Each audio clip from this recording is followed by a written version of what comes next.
So the first question is pretty individual, but I'm really interested in what each of you contributed and selected to this program. What did you archive? Well, I archived like ihoops.com. It's a basketball website. It gives you like tips on like moves and stuff like that. And NBA.com, AIM.com is like a social, like you talk to friends. And a couple others, but I don't remember. What did you have in mind when you chose those? Well, I chose basketball sites because I play basketball, and I like go on NBA.com a lot, check scores and other stuff like that. And AIM I use usually like every day, so. To catch up with people. Yeah. Yeah, like basically we just chose the websites that represent us as a person. Like I chose NHL.com, which is the National Hockey League, because I play hockey. And I chose also Facebook, MTV, because I like talking to my friends and I like listening to music. And we just like, everyone just chose what represented themselves, so when people are looking at this, they can see what kids were like at this time. Yeah, and I chose two of my favorite sites that I go on, Vocaloidism.com and DeviantArt.com. Vocaloidism. Once more slowly. Vocaloidism.com and DeviantArt.com. Vocaloidism is a blogging website almost, where you can get news on Vocaloid updates or even advice on Vocaloid related topics. What's Vocaloid? Vocaloid is a vocal synthesizing software usually used for making songs. It's Japanese, and currently there are 19 models. It's very popular to me because I listen to their songs a lot, and that's pretty much all that I have on my iPod. DeviantArt.com is an art website where you can upload your own art, comment on other people's art, or save pictures for your own use. And you can even go into chat rooms and talk to other people about art techniques or things that you're having trouble with. Yeah, Mallory and I kind of did ours together because we both have the same likes and interests, and we both are interested in anime and stuff, which is like the Japanese art. And so I like put like websites like cosplay.com or cosplayfoo.com, which cosplaying is when you dress up like the anime character and you go to like all like the conventions and stuff, and it's so much fun. We both like love it and we're really interested in it. Yeah, it's a common interest between the two of us. Mm-hmm. And I'm doing it this year again. We're going to the Connecticut. We're both working on it, so. It's in Hartford. Oh, cool. In the convention center, and it's a lot of fun. So it's just like this big complex. You just walk around, like make a lot of friends, and like go hug random people. You have to behave like your character, or you just dress? Well, it's pretty much like acting. The whole thing is like a big, like you're all like playing a character because you dressed up like them. And most of you are like in a group of like the same anime, and you all kind of like interact with like different people who are acting differently, and it's so much fun. Yeah, you don't necessarily have to act as the character. But yeah. If you were going to like put on like just a random skit with other people, you'd have to. Yeah. So it's. And you can also find people who love the same anime. Right. If you find people who have a common interest that are not being a character from that particular cartoon, then maybe the next day you can meet up because it goes all 3 days. So you can also find yourself, like you can find someone who's cosplaying as the same character as you, and pretty much like ask them like I don't know, everything about the anime because they like it too. Yeah, if you don't have enough information on it and you want to learn more, you can ask other people. And pretty much people just can like get up and like start doing like cosplay. Like there's like dances and stuff to like some animes have like songs or like skits and stuff, and it's really fun. Does that make you guys proud to be, you're part of the history, you're archiving websites that affect your own person, That's you, but your name's not on it. You're kind of in the background, but it really is you. That's pretty much why I did this, because I knew once he told us that we were making history, I thought that'd be pretty cool for people to look at it. Pretty interesting, like to be chosen for this whole thing. Like have you guys come up and film us for this. Yeah, like it seems cool knowing you would be remembered for like a long time, if not forever. And everything that you archived in the website you put on will be remembered. So. And it's like an individual thing, like it's your own like likes and stuff, and so it's pretty much it like expresses you kind of, because it's like what you like and what you like pretty much look up every day is like there. So I pretty agree much with tells a lot about us. With Christian, I mean, it's I I'm surprised at like how big the actual project was, because like I couldn't wrap my head around the idea that this was going to be that important. And then I finally realized when you guys came up that, oh my gosh, this is going out to the entire world, and it's very important to our generation. Yeah, like, Right. At first we didn't know this was gonna happen. Like, we just knew we were archiving for the Library of Congress, but Yeah. he didn't even know that people were gonna come and film us like this, and it's really cool. No, we didn't know either. Really recently. Yeah. How many groups are in, how many schools are in the K-12? We started with 15 this year, but they didn't all finish the project. One school never touched their account. So I would say about a dozen active schools, and we That's interesting. pretty much hit coast to coast, and a couple in Texas, I think. I know we have an active partner in Florida, and we hit grades 5 through 12. So you guys are really pretty much in the middle. Yeah. Mm-hmm. And not so much, and we came, not so much because the other ones were so hot, the projects are so hot, that's not true at No. all. But you guys really are a great example, just a great example. What Mr. Bogish did, what you guys did, just all around, it's a great example of the best of what the project can be. And this is only we're going into the third year now, right? Right. So Cheryl is going to continue to work to make it better with your help, just by you doing what you're doing. Like, it doesn't even have to be any intense intellectual exercise. Just by doing what you're doing, we look at that and say, oh, well, cool, we can tweak it a little bit and get it out to more kids. Mr. Bogish was definitely the right person to choose. He works hard on it. Yeah. He cares Yeah, about it. He was like, he gave us, like, he let us go on our own, and that was very interesting, because most teachers doing something like this, I think they would just give us directions, and they would tell us, you do this, then this. Like what's important to Yeah. like them, and not really what's important to us. And he kind of let us like put the sites to like express us. So it's I thought it was better. Yeah, he made it personalized. Yeah, like, he's a really cool teacher, because I've never had a teacher that's done anything like this, never been so, like, up to date with technology as much as he is. Yeah, so open and willing to tell us stories. Yeah. He's got some good ones. Oh yeah. Really lets us like roam free in what we want to do, be ourselves a lot. Yeah. Get ready for high school. Yeah. Yeah. Does that surprise you that people find value, that we're interested Yeah. in Yeah. something Yeah. that's important to you? Yeah. Yeah. Because most people, like, only my friends really, like, they're interested in what I do, and then, like, to have people I don't even know be interested in this, I'm just psyched. So. Yeah, what was it like at the beginning of the process? So, there's a lot. The internet's full of a lot of stuff. Yeah, well, Did you just say, okay, I like this, this, and this, I'm done? What was it like at the beginning when you're like thinking about all this stuff? Yeah. I Can you just, talk about that with all of that process? Was like weeding it down to what you actually say. Well, like every day I go on like certain websites, and so I put those the first came to my head, and then I thought of ones that like for movies to check like movie times and stuff like that, and TV shows and MTV.com and other stuff like that I use occasionally, but other sites that I use every day.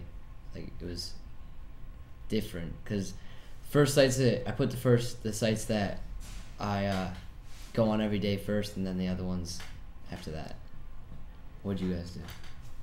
Well, like just thinking like choose any website, I could probably think of like 100 websites, and I really did ones that like reflect me and like the society that we're in, like the teens. I know a lot of them do a lot of social networking and like a lot of that like Facebook and AOL, like Tim said. And but I did a lot of stuff like sports. I play soccer. I did a lot of soccer stuff and a lot of video game stuff too. Entertain myself. Yeah, I put soccer stuff on there too. We probably ended up putting the same sites. Yeah. yeah, like the easy part was picking the websites because you just have to pick your likes and interests. It's easy. You can pick, like Matt said, 100 of them, but it was a little confusing at first what we had to do when we were actually archiving them. It was like It was tedious. After you do the actual process, it's really easy. But at first, we didn't really know what to do at all. Yeah, it was like, oh, so you type this in, but then wait, you go to this place, and like first couple websites I got it, and like what Christian said, it is easy to archive your interests, but I was like, well, this website's not really that important. It's kind of full of like Junk. Yeah, junk, and then this website has a lot of information that's important to me, so I should put it down. And I think the when we had to describe it, when we had to describe what was on the website, it had to be really detailed and really accurate. Because, I mean, if people are looking through our sites, they'll be like, "What is this, website?" And so you really have to be specific in what you're saying. This is about. I mean, it's Japanese and all this other stuff about it, and you really have to tell a really good description so the person will know exactly what it is. Yeah. So, say someone put down YouTube. They can't just say it's a video site. They have to go in more depth, and that way people from, say, even outside the country could understand it. But I thought it'd be good if they added something to add, if they had a visual for it, because if you see a picture that goes with what you're describing, the link and everything, then brains can pick up images way better than they can words, and it'd be easier for people to look at it. If they're scrolling through websites, I mean, just a bunch of words they're never gonna remember. But if it's a bunch of images, then they'll be well, that image is really cool. I wonder what this site's about, and they'll be more interested in it. Yeah, you're right about that. Yeah, that is a good idea. I think idea. it'd be better. Also, for the descriptions, you had to put, because NBA may not be around in the future when they they're go what's to NBA? the Library of Congress. So you had to describe the website so people in the future will know what it is. Yeah. The way we do now. It was kind of hard to think in that mindset, but once I started archiving a few sites, I'm like, oh, this is easy. Yeah, I got easy. Mackenzie, you use the word junk. You say, oh, this is junk and this is valuable. Well, can you talk about that? How do you determine what's junk kind and what's valuable? Junk to me would be kind of useless information, maybe even false information as far as a topic. Say a television show and it had this happens, but it didn't really happen. And things that are important to me would be as much information as I can gather that is true about a topic. So junk would be kind of pointless, wasting your time stuff. I couldn't really think of a better word, so. Did you have to keep switching? So you guys have talked about doing websites that represented teenagers in 2010, but then you talked about picking websites that are important to you. So it sounds like two different hats. I'm making this gesture. It sounds like I've got to show teenagers in 2000. I want to show what's important to me. Was that a juggling act? Did you end up? Well, what's important to us is sites that are teenager sites, because we're teenagers, so anything that I think we look up will be what teenagers look up. Because if it's a bunch of us and it's diverse, so all of us have different interests, and that's all teenage sites because we're teenagers. So. Right. If you look at it collectively, then yes, it does represent teenagers in 2010. But if you look at individual, say sites that just I archived, then that's just me. It's not the entire generation of teenagers. He was trying to focus on picking websites mainly for us, but we were also picking websites that represent teenagers in this century. Just he said both, mainly choose what represent you, and you can choose what represent teens we nowadays. Had, but the 3 different categories: social networking, entertainment, and shopping. So some shopping sites I'd go on, or entertainment, and then other ones I wouldn't go on. I don't have Facebook most people that I know do, but either. That's what represents most teenagers our age. Yeah, because it is a common interest, and a lot of kids I know have a Facebook or are thinking about getting one. So. But then again, a lot of stuff that we thought represents us and reflects off us does reflect a lot of people out there. He likes hockey. He put NHL down, and a lot of teens out there do like watching hockey, so that reflects the teens that watch hockey. I play soccer. That reflects me, and also reflects a lot of teens out there that play soccer. Yeah, there's a lot of people around the world who have the same exact interests as you, so they'll see something that you archive, then they'll have the same likes and they'll know exactly what you're talking about, and that's always a good thing. Yeah. Mm-hmm. So what I'm hearing is, it sounds like as a group you feel like you represent people your age in this part of the world. Yeah. I'm just curious, what's that like? What's that feel like to be said, you're Sam and Mallory, but you're also 14-year-olds in northeastern United States in 2010. Now that you say it, it seems kind of like a big, like you said, big honor, and it's kind of hard to like understand that we're one person, but we're also a lot of other people. That makes sense.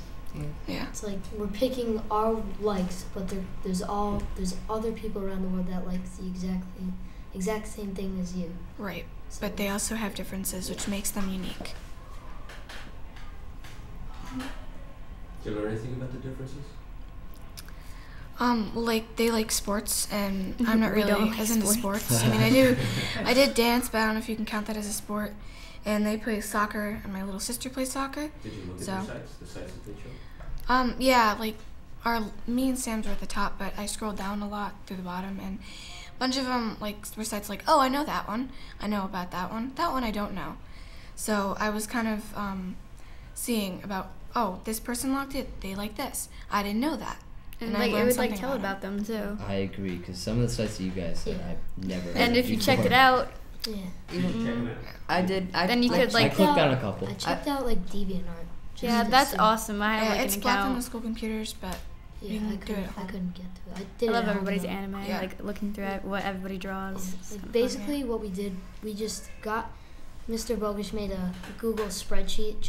It was just like a big like column like list, and we put our initials and our website links next to them. Then we put E for entertainment, SN for social networking, and S for shopping. SP for sports. Shopping. Shopping. S for shopping. Wow. And I clicked on a lot of links that other kids had. Like some of them I saw, they were just like, I'm like, oh yeah, I could see how that reflects him. And other things I'm like, oh, that I like that stuff too. I guess that can reflect me as myself. Yeah. Mm-hmm. So like our likes and dislikes kind of like are interchangeable. Like everyone has like some likes that everyone else likes too. So that kind of like says how everyone around the world has likes and dislikes, and you can see like how everybody is like connected. So we all have the same interests and stuff. Yeah. I know I use that a lot. That's right. Like what she was trying to get at, I think was what she was trying to get at, I think was how I can like something, but I dislike this thing, but another person can like the thing that I dislike, and also like what you like. Right, and that makes us two different people, but we share that common interest. Mm-hmm. Did you guys read each other's descriptions? Yeah, some of them. Yeah. There was a lot of websites. Like there's only about like 12 kids doing this, but there were a lot of websites. Mm-hmm. Yeah. Like you figure like 10 websites a person. It's a lot of. I looked at a couple because some of the websites that someone might have chose before me, I wanted to choose, so I'd look at the description and see how they described it and how I would have described it. Usually they were like about the same.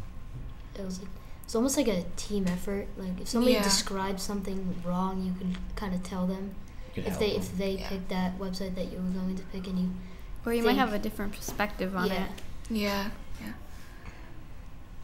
And like, I guess when I read the description of a website and I'm like, oh, this sounds interesting, it really depends on how they wrote it and whether it appealed to me or not. And like if the website name looks interesting, then I read the description and I'm like, oh, this doesn't seem interesting to me, I'm not gonna just click on it. So. Have you looked at any other archive websites out of the stuff your class did? I don't think we have. Anything the other kids from the other schools? I clicked on a couple of their links, like for their school, and some of them, like she said, didn't have anything on them, and then others didn't have as much as we did. some of them were blocked too because their school didn't. Yeah. School blocks everything.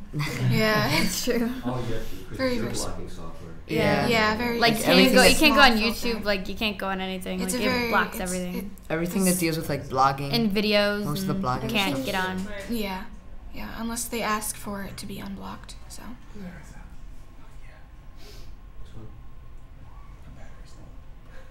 What are we missing? This feels like a full conversation to me. I actually didn't know that other schools were doing it. I thought it was just us, but I guess I was wrong. And I was looking at the website with all of our with all of the archived websites on there, and I was just looking at that because I didn't realize that there's other schools that did it, because I was more interested in what had made it onto the site and what it did and what didn't. I knew there's other schools. I didn't know there's other grades, like from like kids in like 5th grade. Like I don't know. I didn't know there's like from 5th to 12th. I thought it was just kind of like 8th grade. Then I found out it was. So, I mean. I think that's good to choose from 5 to 12 because kids different ages have different interests. Yeah, and that way you get a larger variety. Yeah. We're in the middle, like you said, so we might have like the same things as 5th graders or 12th graders. Yeah, or different things too. And we're learning from you.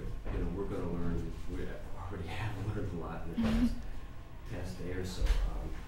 And when we go back over it, we learned a lot this morning, seriously.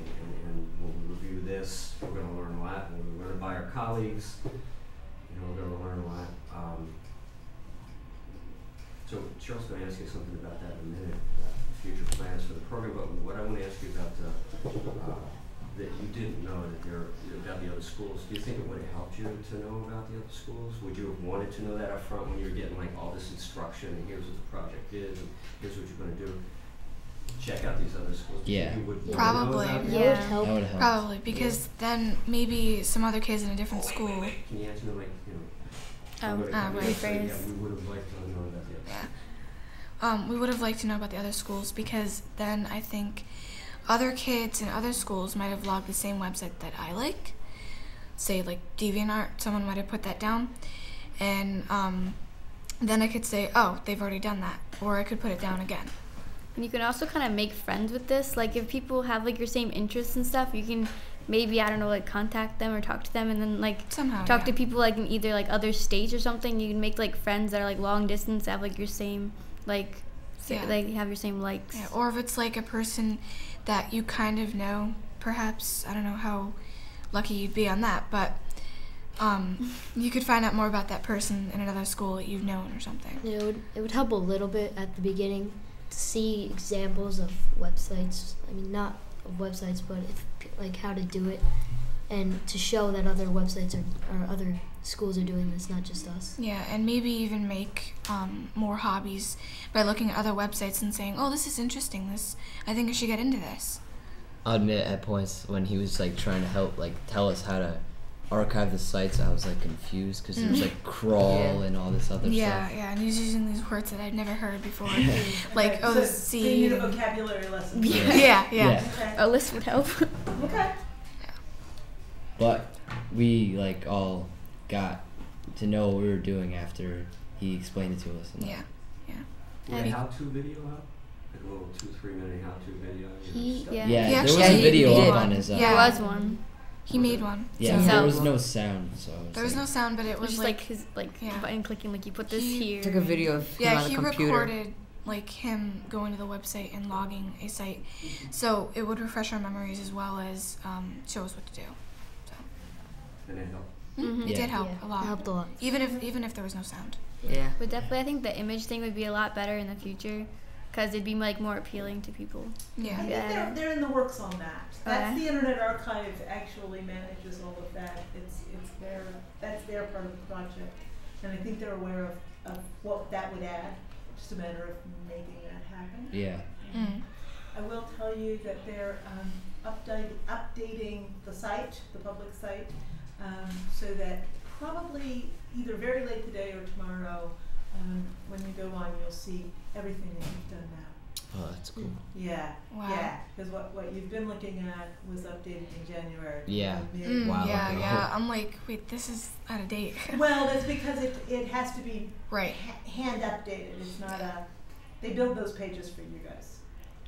So I guess.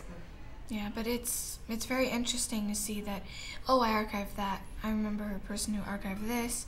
Oh, my friend did that. And, like, it's actually on there. 'Cause it's just kind of a startling realization that this is all real. Yep. So this is actually happening. I have a question for you guys. Are you taking the files off that website and, like, taking them yourselves, or? Boy, I don't know how Archive It works, because that's, again, Library of Congress is in DC. The Internet Archive is in San Francisco. Wow. We have divvied up the pieces of it. I can ask. That's a good question. And have you guys been to the Internet Archive outside of this project? It's called archive.org. No, I just don't been to think so. archive. Just real briefly, it's a really interesting organization. In the mid '90s, this internet millionaire named Brewster Kale cashed in everything and started this company, and his whole purpose was to archive the internet in capital letters. Yeah. Wow. Everything. Smart guy. And he's got Brilliant. the smartest of the smart. He's got incredible engineers. He just pulls in the smartest of the smart. He archives TV shows, videos, films, Everything. everything. So you go to archive.org sometime and try searching around there. A lot of music performances, club performances. You have to deal with copyright somewhere, but that's a whole other issue. What was my point about that? Oh, so the Internet Archive has been working with the Library of Congress all through since 2000, maybe a little bit before that. And everything that they collected, they started collecting stuff for the Library of Congress, collecting websites for us with their software.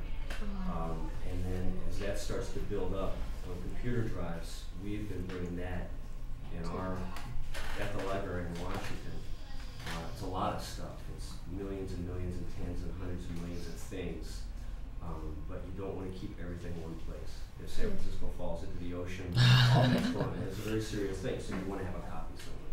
Yeah. So to answer your question, a copy might be in Washington. It's definitely in San Francisco. A copy might be in So Washington. they're just sending you all of it to Washington D.C. eventually, once it builds up. But it's all the Library of Congress. Yeah. Any holdings they have, and the library's doing the same thing. We're making copies and storing them in hollowed out mountains. There's a copy of our stuff in San Diego. There's a copy in somewhere in the Midwest. I think there's a copy in Maryland at the University of Maryland. So it's all the Library of Congress's stuff, but the stuff is spread out to keep it safe. All right. Did you want to ask your final big question? My final big question. Did we already do that with this one? Well, we can guess. So my final big question is, once more, and I think we've touched on this, just as I gear up for the next program year, what should I keep in mind? I've got the picture thing, got that one loud and clear.